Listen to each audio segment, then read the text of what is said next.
रक्तदान महत्वपूर्ण से पुण्य अटाई नियारा धर्म। सुस्थ शरीर रहिब तेबे करिबा जेबे रक्तदान।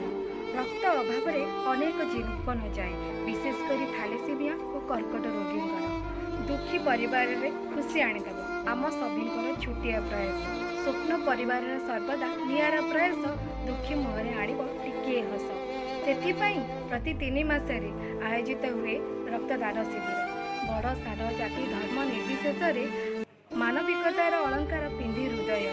स्वप्न परिवार और कमिशनरेट पुलिस के द्वारा आयोजित हो रक्तदान शिविर।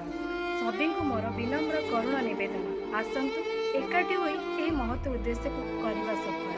श्री जगन्नाथ कृपा आदरी श्रीक्षेत्र मंडपे जीवा पहुंची आसंता 29 तारिख रविवार दिन कटक ठारे आयोजित हो यही कार्यक्रम। 3टी जीवन बंचाई पारिबा जेबे रक्तदान चाहि करिबा।